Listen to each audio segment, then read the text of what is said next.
Hi students, welcome back to biology class. In the last class we discussed about some of the endocrine glands like thyroid gland, parathyroid gland, adrenal gland, pancreas and gonads. Okay, and today we are going to make a discussion about the next endocrine gland, that is the pituitary gland. And what is the speciality of pituitary gland, you know? Yes, it is the master gland in the human body.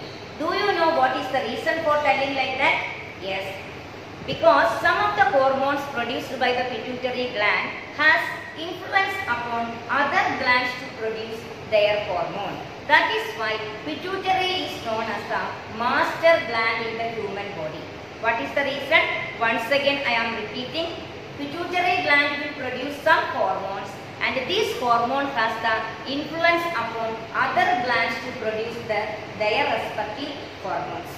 And these hormones are called as the tropic hormone. Okay, that is why pituitary is known as the master gland in the human body. Okay, so next we can check about the location of the pituitary gland. Pituitary gland is located in the brain, and actually this pituitary gland consists of two lobes, that is anterior lobe and posterior lobe. So which are the two lobes of the pituitary gland? Anterior lobe and posterior lobe. Okay, then anterior lobe is responsible for producing three hormones. They are tropic hormone, prolactin and GH means growth hormone. Growth hormone is otherwise known as the somatotropin. Clear? So which are the hormones produced by the pituitary gland? The anterior lobe of the pituitary gland?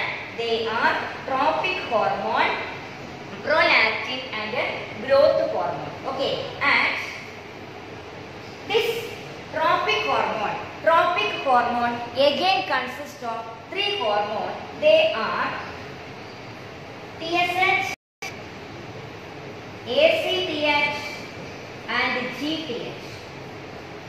These three hormones, they include under the category tropic hormone. Okay, and already I told you some of the hormones produced by the pituitary gland has some effects or influence upon other glands to produce their hormone.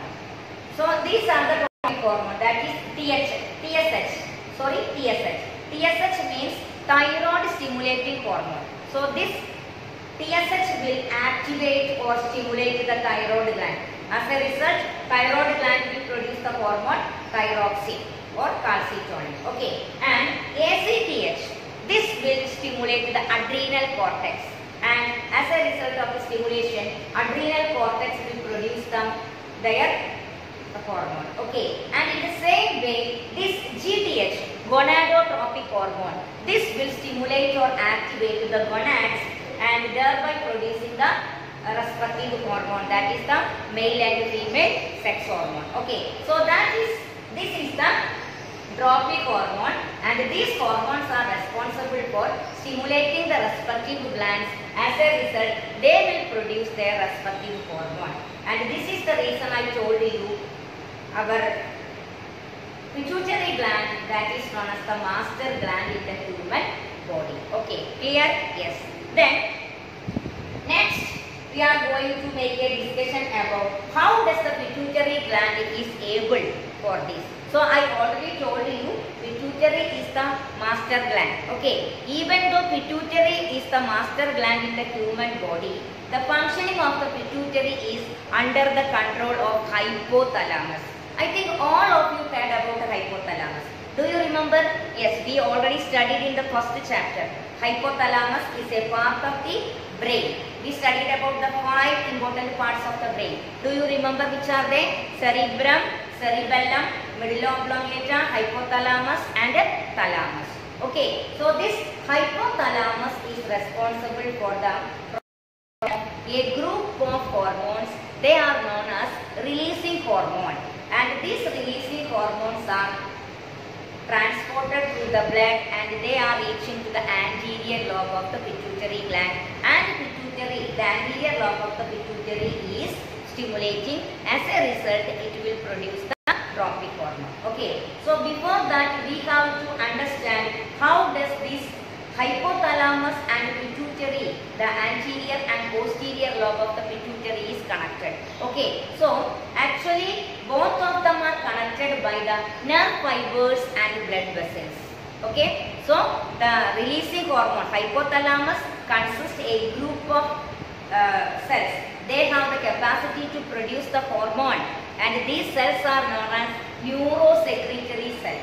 And these neurosecretory cells are responsible for producing the releasing hormone, and this releasing hormone will transported through the blood, and finally it will reach the anterior lobe of the pituitary gland. Okay, and at that time what will happen? Anterior lobe of the pituitary gland will get stimulated. As a result of the stimulation, anterior lobe of the pituitary gland will produce the tropic hormone, and this tropic hormone will stimulate the respective gland, thereby producing their respective hormone. So in this context or in this situation, commonly we can call as, or commonly we can say that even though pituitary is the master gland in the human body, its function is under the control of hypothalamus. Do you get me?